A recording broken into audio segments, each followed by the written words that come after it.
What makes us unique is that we do our own hardware design, we do our own software design, we do our own manufacturing and test development, and we do it all in one facility.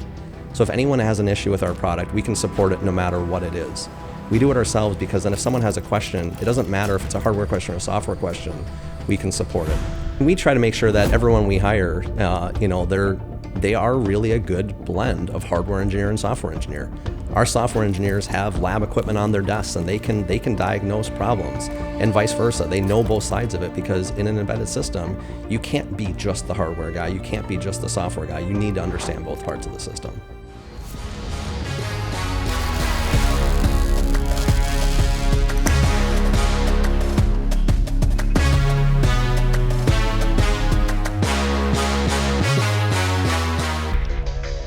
Welcome to Forging the Future, and I'm here today in Austin, Texas for Embedded World 24, sitting down with Russ Stebner, who is the Vice President of Products at Beacon EmbeddedWorks. Hey, Russ. Russ. Thanks for having me. Sure, absolutely. So what is Beacon EmbeddedWorks? We're an embedded products company, but we focus primarily on system of modules or SOMs. We've been doing SOMs since the early 2000s. We were formerly known as Logic PD, and in fact, we started doing SOMs before the term SOM was a term. So when we started releasing our embedded modules, we called them other things like card engine and fire engine because there wasn't really a term for our category.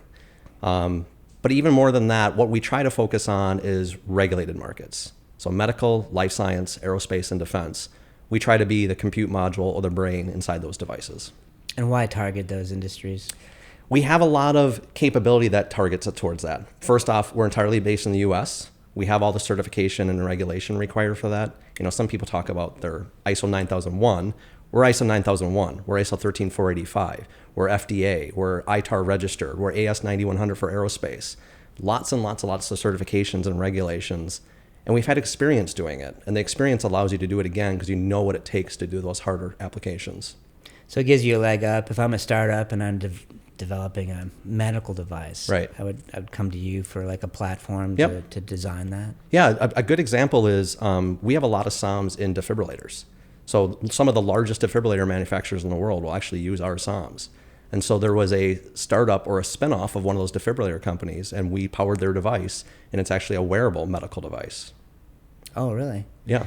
Because most of the time they're like in some box in a closet or something like that, and I think there's some home devices now even. Right? There are a lot of home devices, and there's a big effort to try to get, defibrillators in more locations, whether it's, defibrillators in a hospital or AEDs that you have at a business or in a school and things like that. Okay.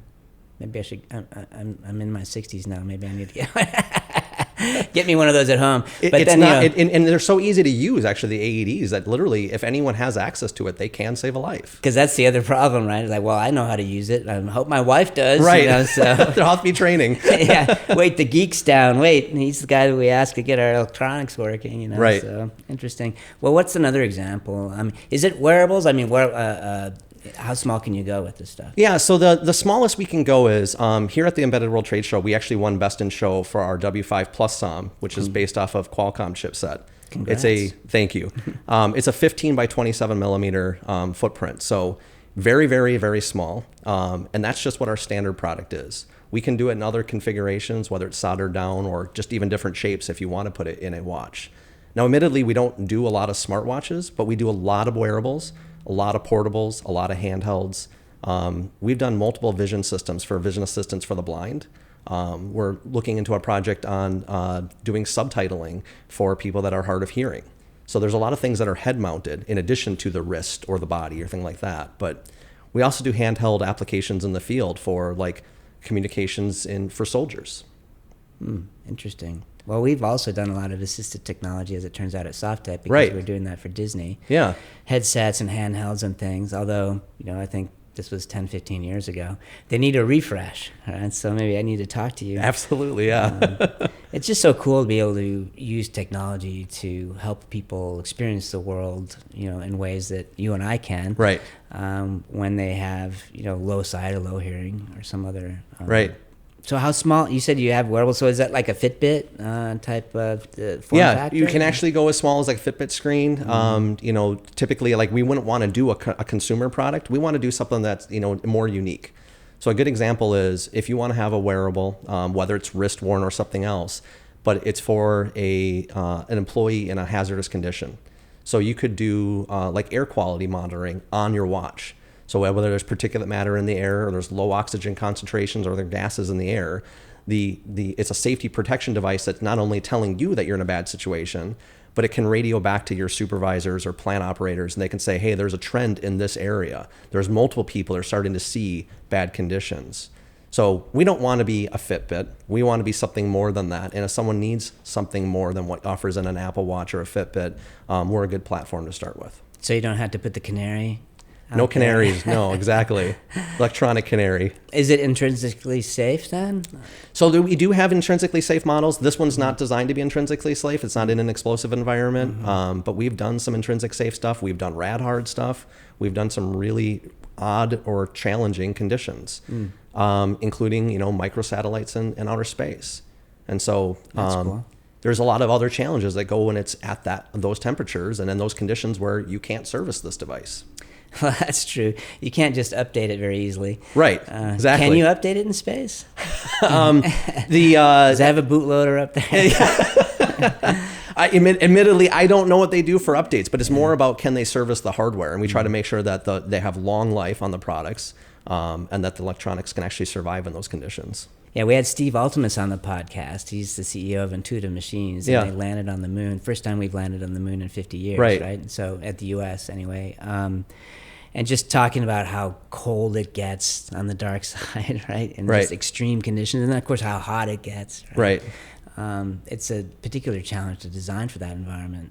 Yeah. Did you specifically try to design for space? So the thing for us is, again, is usually the space applications are going to be like a microsatellite. And as much as we want to be green, and we are a green company, in outer space, there's difference in what you want in your electronics. So everything we normally do, lead-free, obviously. But a lot of things that are in space are actually leaded assemblies. So they don't want to have the dendrite growth or anything like that can happen on a PCB. So we want to be green. We do recycle. We do everything we can. But if an application requires it, there's still a need for lead. And so not only do we do a leaded SMT process, but there's cases where there's components that aren't actually sold as leaded anymore, but you can actually reball them to run through a leaded process so that they actually will survive in those environments. Why is lead important in space? It's really more about the longevity of the PCB. Lead actually is a better solder joint than lead-free solder, but you also just get there's less chance for the product to degrade when you're using a leaded process. So again, it's not like you want to do it on everything, but there are applications that absolutely do require it. And since we do our own manufacturing, we're able to do that without having to outsource out any of that. Well, I mean, that makes a lot of sense. I mean, you see a lot of times where things are just totally outlawed, but really reducing it to 95% of what it was, right, or 5%, still makes a lot of sense. Mm-hmm. You don't have to completely eliminate it. And, right. hey, it's up in space. You're on the path towards good. You're getting better. Yeah. So how does Beacon EmbeddedWorks, how's your approach to embedded electronics, how is it different than competitors? What I like to say, my elevator pitch is what makes us unique is that we do our own hardware design, we do our own software design, we do our own manufacturing and test development, and we do it all in one facility. So if anyone has an issue with our product, we can support it no matter what it is. Most of our competitors outsource one area of that or another. They might be a hardware design company and they have their board support package or BSP done by another company. We do it ourselves because then if someone has a question, it doesn't matter if it's a hardware question or a software question, we can support it. So on the software side, primarily when we talk about software, it is the kernel. It's the board support package. It's the bootloaders and the drivers. We don't do a lot of application development, so we do look for partners on that side of things. We're also made in the USA, and that matters in a lot of our medical and military applications. Space, medical. Yeah. Exactly. Mm-hmm. And yeah, we've seen that too. Of course, at SoftTech, we're full stack, right? So we do the same thing. We're everything from mechanical to firmware to mobile to web backend. Yep. Because it turns out a lot of hardware manufacturers are great at hardware and not so great at software. Yeah. Right. And we try to make sure that everyone we hire, they are really a good blend of hardware engineer and software engineer. Mm-hmm. Our software engineers have lab equipment on their desks and they can diagnose problems, and vice versa. They know both sides of it because in an embedded system, you can't be just the hardware guy. You can't be just the software guy. You need to understand both parts of the system. That's true. I've found that as well. I mean, my background's electrical engineering. And Me as well, yeah. I've always felt that having that hardware understanding makes you a better software developer because you know what's happening on the hardware, right? And then hopefully you don't always just do the blame game of a hardware guy saying it's a software issue and vice versa. Still see that a lot, though. Still see it a lot every day, yeah. Fix it in software. Exactly. Like, yeah, well, you could have brought me in 6 months earlier, added an I/O pin, and I would have made my life a lot easier. But you didn't ask me that. Yeah, exactly. It's interesting how that works. But I can see the approach where you're doing everything in-house then for at least the platform. Right? Exactly. And literally our manufacturing team is sitting 100 feet away from our design team. So people talk about doing design for manufacturability or design for test. It's literally the same team in the same building. They're having that conversation in person. So to give a good example on that W5 Plus SOM that we just won the award on, from the time that we had raw PCBs in the house to the day that we had the built boards and booting into Android was 4 days later. We weren't shipping things out. We weren't having to rely on a different partner. It was like run it down the line, get the bootloader working, look into any issues, and Android's running. Are there any cool, interesting devices being built on that platform yet that you can talk about? There's quite a few that we're looking at. There are definitely wrist-worn devices, but it would be more of like a different format, whether it's including those like, air quality sensors I talked about, or a larger screen, like so that you could do mapping on your wrist rather than having to pull out a phone so that you can actually continue using your hands. Things like that would be really a good target for us, and that's who we're actually targeting, is for our audience. Yeah, it's an interesting point with user interfaces like that, right? You're working a job, you need both your hands, and like all of us, we're pulling phones out of our pocket, for everything, trying to open the screen and trying to look for something. But if you could just be like, oh yeah, okay, I get this, So interesting applications. And then also a lot of the devices have to be at a higher medical level, right? As far as sampling and this also goes against battery life. And that's another thing. I mean, just the medical, the part that makes us a little bit different again is that of the other embedded companies, products, whether SOM, SBC, whatever. Another thing that makes us different is that all of our BSPs are fully tested, fully qualified. There are competitors that, as long as the SOM boots, it's like, well, you can use this. You figure out the issues. If we make a BSP and it's on our website, we've done full SQA testing. The protocols, the reports, the documentation is all on our website. Then we put it in our build farm, and literally we have continuous testing running on it on the hardware. So something that like as simple as I want to enumerate to a peripheral, or I want to talk over UART or I2C, we're doing that continuously on every single one of our boards. So you start to see that long-term stability issues where, yes, you can talk to a device, but can you continually talk to a device? We actually test for that. And so the medical customers really appreciate that because now they have a known entity to start with for their BSP rather than like, well, this gets us booting, but we have a lot more work to do. It's now a fully documented, fully qualified system. Interesting. As an entrepreneur, I know the importance of proactive legal advice. Hunton Andrews Kurth has been a leader for over 120 years, offering top-notch support in energy, finance, real estate, and retail. They handle problems like their own. Hunton Andrews Kurth, they get it done. So if I was a startup, would I come to you guys and I had got an idea for this device, and are there any like limitations? I mean, a lot of companies don't like to work with startups. Right. So we work with startups all the time. I mean, sometimes that's some of the most fun projects is work on the startup projects. Now we all like the large whales, but honestly, sometimes those aren't the right fit for us either. If you're an Apple, you're not going to call us. You're going to design it yourself, and that's fine. We don't want to be Apple, but there's a lot of range between startup to not Apples that we can cover, and we do cover very well.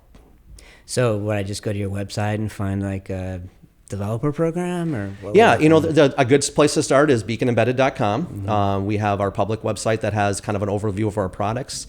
We have a private site, our support site, that has access to documentation. Our FAEs, our field applications engineers, are always available to answer phone calls and emails. I love talking to customers. I know my entire team is sick of me saying this, but I'm not a sales guy. I'm not a marketing guy, but I'm in a lot of sales and marketing calls. I really do like having those conversations. And if I can tell someone, my knowledge, my experience on how do you select a platform, even if it's just what silicon to use, or should this be Windows or Linux or Android, I'm really happy to consult with them and give them advice. But typically a customer would start with a development kit. And even if they're buying one development kit, we stock those at distribution. So it's no skin off our back. If it's, you're thinking it's too small, we don't want to engage with these people, by all means, buy a single dev kit. If it turns into something for us, great. And so you do actually support through mentoring and some of that? Yeah, I mean, it's not like it's unlimited mentoring, but we're happy to support Consult people. A little bit. Mm-hmm. Okay. So maybe talk about some challenges that you had about really aligning this technology with your business growth. Right. So we've done something kind of unique, and the fact that we've done smaller form factors than our competition. A lot of SOM companies use standard form factors, whether it's Smart, Q7, or OSM. And since 2010, we've had some of the smallest modules, in fact, the smallest of its class for many, many years. But that became an expectation that everything we would do would be smaller. And there's this myth of what miniaturization actually means. People think that means the end device always gets smaller. And it's like, that's not always the case. Your process gets smaller, and what you can do in an equivalent space becomes more, but your footprint might not actually get smaller. So one of our biggest challenges is finding new hardware that we can meet or exceed what we've done in the past in terms of a form factor. So it becomes very challenging because it's not necessarily the normal off-the-shelf components. It might be something a little bit more unique. So what we've pivoted and learned to embrace is we tell our silicon partners that we want their hardest parts to use. If it's hard for someone to use, we know we can do it, and then our end product ends up being something that's a lot more unique. We don't want just the Me Too products. If there's an SoC out there that everyone's using, I don't need to use it. I'll let someone else do it, but I want to have something that other people avoided, but it has a benefit to it. So that's been a challenge because we have to have the engineering capability to do it. We have to have the partnerships to find those parts, and we have to have really, really good manufacturing in order to build those parts. So you like a challenge? We definitely like a challenge.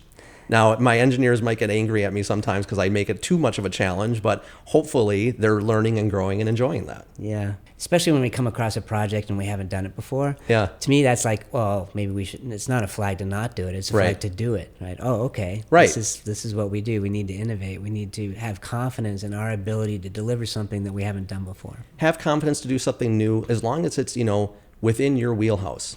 We don't hire mechanical engineers. If someone came to me and said, "Hey, can you design the enclosure for this?" I'm going to say, I'm happy to outsource it for you, but I'm not going to do it. That's not what we do. We know what we do, and we do embedded systems. We do that really well. If there's something new in an embedded system, absolutely we want that challenge.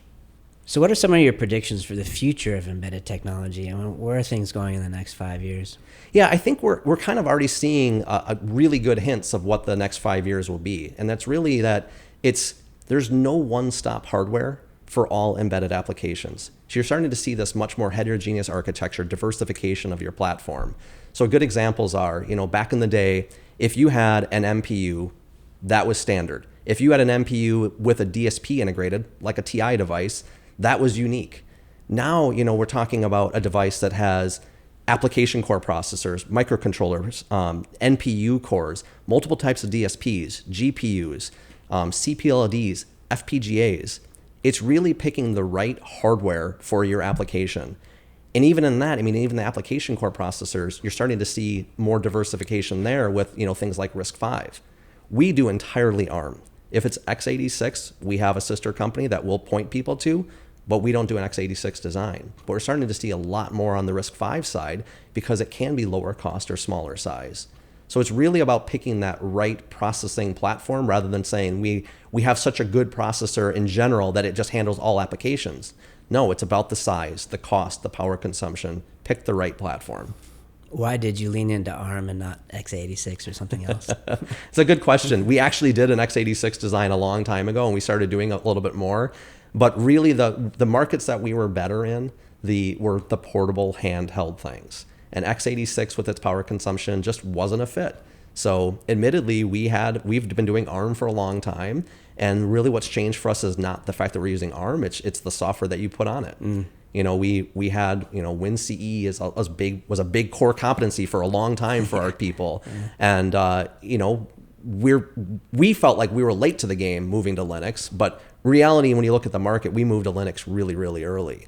About 70% of our customer base is on Linux, and that's what they expect they expect ARM, they expect the low power, they expect open source tool sets. It's interesting, that acronym, WinCE. Of course, I've been around for that long. But right. It just also Dating occurred ourselves. to me that it was actually, it actually spells wince. Exactly. So, ironically. Yeah. What about Edge AI and AIoT? What's your opinion? Hype, not hype, useful, not useful? There's definitely some hype to it. Mm-hmm. There's AI and ML applications that we've all been doing for literally decades, and we just didn't call it that. Mm-hmm. So partly it's that the acronym is now gains popularity, so you make sure you use the acronym, even if you were doing it previously. We've done AI applications on DSPs for 20 years.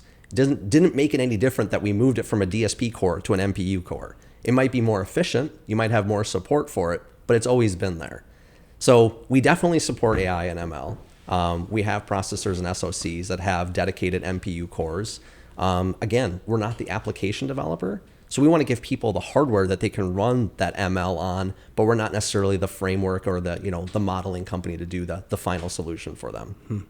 Okay. Stay in our lane. Well, I mean, it's who you are and what you're going to exactly. do. Yeah, so. At Softtek, we don't just follow the trends, we set them. As the founder and CEO, I've built a team that excels in delivering cutting-edge solutions in software, hardware, and IoT. From concept to completion, we're the partner that turns your tech dreams into reality. Softtek, where innovation starts. Well, this was super interesting. I'm sure we could talk for another hour. So thanks for coming on and sharing what you're doing at Beacon. It sounds super cool. And doing what you can to forge the future in embedded. I appreciate the time. Thank you.